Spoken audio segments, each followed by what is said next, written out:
That's the real fucking Uncle Sam right there.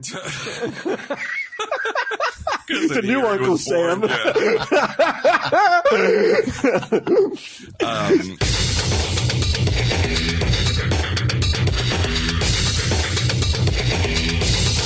Tell him, Steve Dave. Hello and welcome to this week's edition of Tell 'em Steve Dave, where conspiracy theories abound. Is this an overkill? Can we? Hey, Dad, can you throw in the overkill music real quick?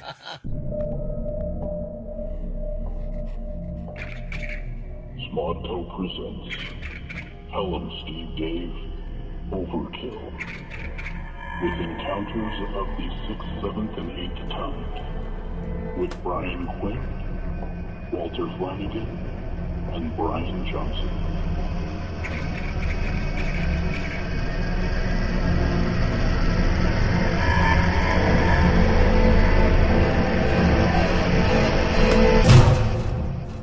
This week's episode.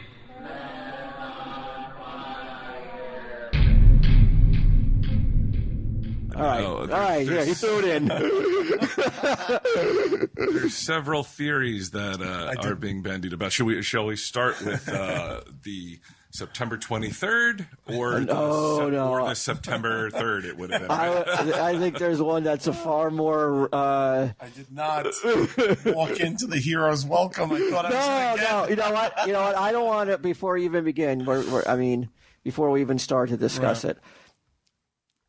Anything I say should be taken with a grain of salt, in that I was blown away by the impression and the spectacle and the whole night of program that you did last night for the Impractical Jokers live punishment. Was it? Yeah, live. It was like, did you watch the whole thing, Brian? I did.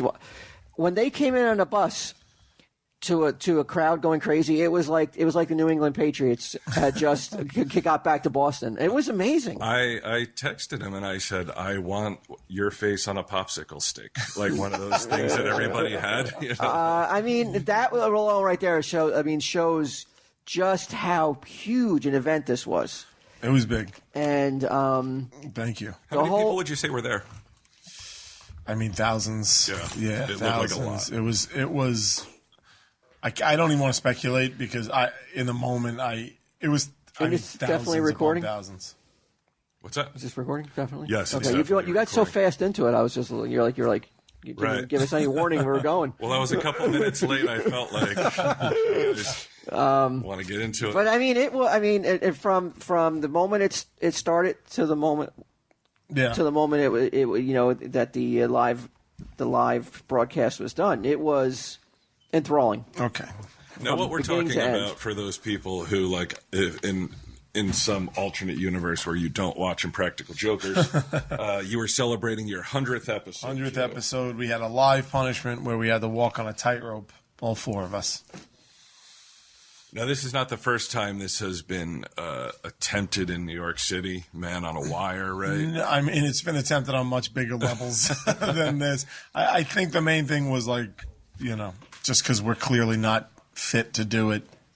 You're not what does a typical daredevil fit have to do with it? Well, isn't it all about keeping your balance? Yeah, but just training. You know what I mean? Like that is like extensive like weights and. No, just on the wire. I don't think that we had enough training. Because I've seen, I've seen like some footage of old, old wire walkers. Mm-hmm. They don't look like they look kind of thick in the middle. I don't like burly men. He saw me walking on the curb earlier today. He's like, "Wow, look at him go!" Just in terms of training on the time on the wire to train, we didn't really have a lot. And plus, we're comedians; we're not acrobats. After last night. I was going to say after last night. I think that we're skipping over the comedian / acrobat. Well, to some. I don't know. No. Okay. All right. So, first off, though, it shows you who's the most popular Joker. No way. How? If you get the chip that says that you got the most votes. How is that not the most popular then? No, that is a direct result of the ants. Regardless of how it happens, isn't that? No, I think they rallied and just put the most hashtags for me. I don't think if anything, I think I'm the least popular one on the show. But I have the ants behind me. Does that fly? I mean, does that make?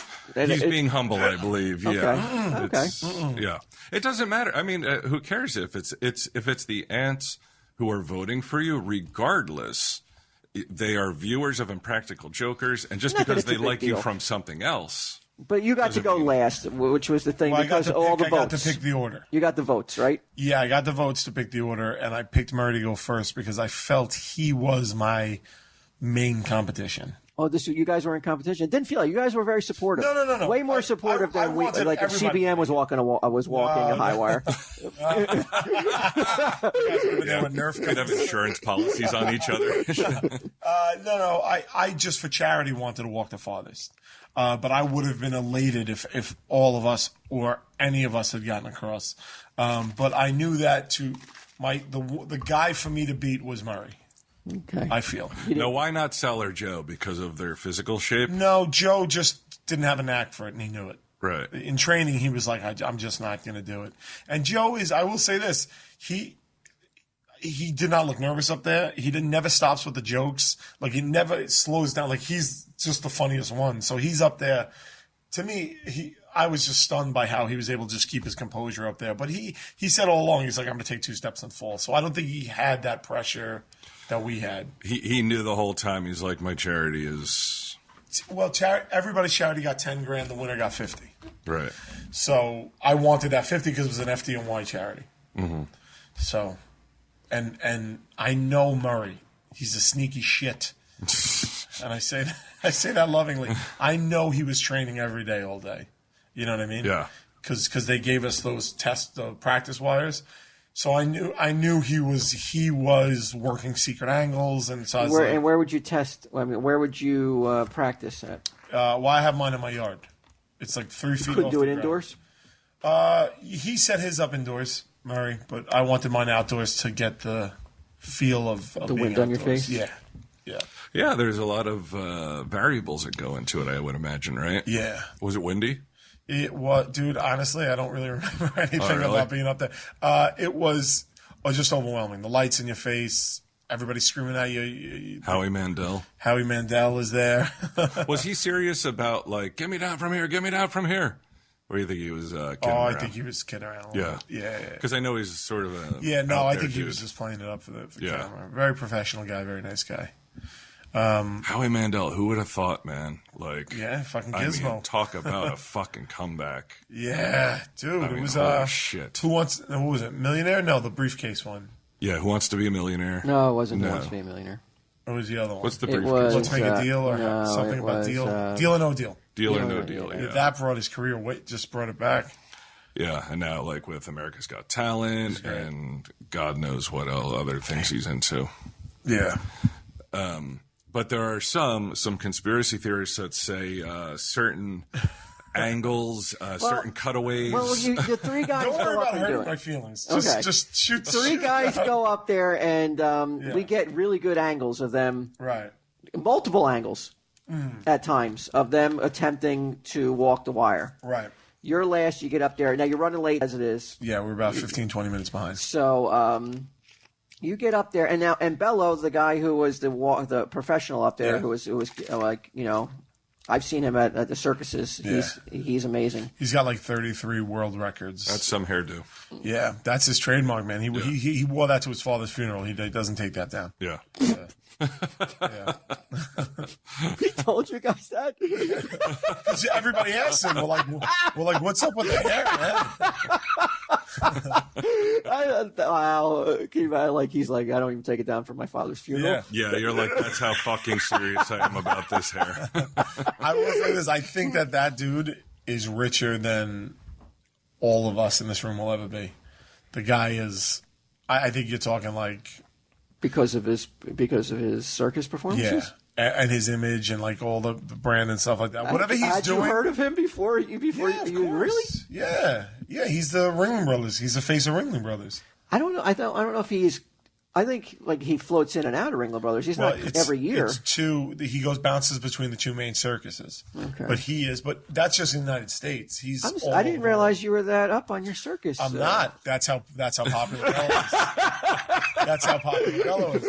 Yeah, like when the circus comes to town, he's on all the bus posters and stuff like that. So yeah. He's in makeup though. He only a little wears, bit of makeup. Yeah, he doesn't do like clown face, like white face and nothing like that. But he puts on like exaggerated. But Bello went up there before you guys went up there and did a little walk. Yeah, I could tell you were dancing around a little bit. He was like he walked across it and he kind of like. He did the struggle, and they're like, "Whoa, whoa, whoa! Am I going to fall?" And he recovered, and he went across. Oh, it's okay. And then you got up there, and you look like Carl Lewis.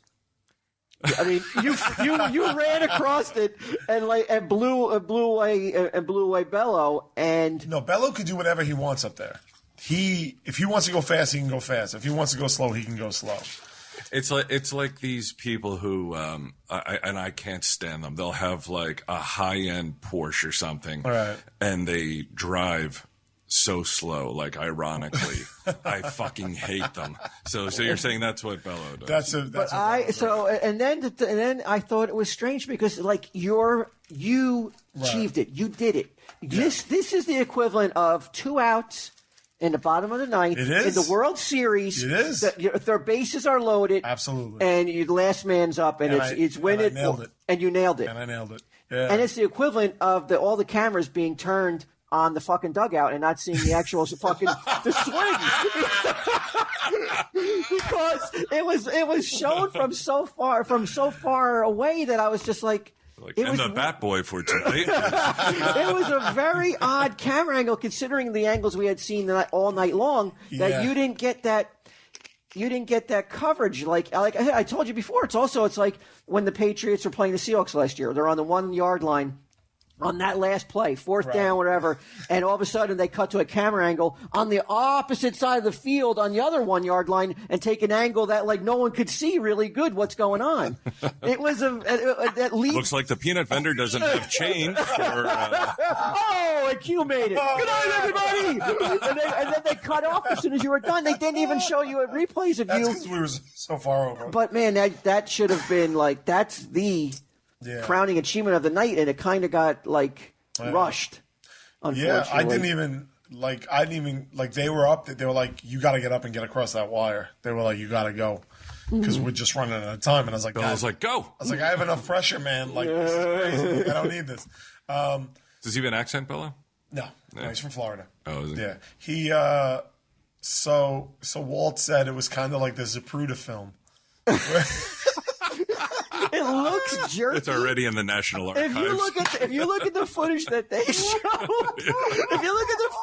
they show, on True TV. Now, QS showed me other angles, but that did not air. I have hundreds of angles. But the camera angle that they showed last night live, I turned to my kids and I go, "Did that look real?" And they're like, "No." Your friend, who isn't really your friend, we don't believe it, is a fraud. I love it. I love that happened. I mean, there's so many angles I could show. First of all, I'm just telling you it's real. Right. But second of all, there's so many angles. Now, I knew it was real. I knew you did it. Yeah. But my theory was that I walked into that. Like, it was the last thing I thought I was going to get when I walked in was accusations. Hello, phony. No, it's not a phony. You walked across it, and I know for a fact you walked across it. But my theory was maybe that it was so tight, the harness, that you couldn't go either way. Because no matter which way you go, it would have kept you up. No. So it was rigged, so he couldn't possibly have fallen. No, that wasn't even. That's not even possible with that rig. It's not possible. It's not even possible with that rig. Because it would have been anticlimactic to have no one do it. No, they purposely picked if you look at the rig, they purposely picked one that has slack in it. Unless FanDuel picked that one, right? They're like, we don't. How about that? How about FanDuel being the sponsor? I thought that was interesting, FanDuel. Yeah, they came in at the last second to boost up the charity. That was great. No, the rig was If you look at it, there's just no way. No way. There's no way. Like, you know what?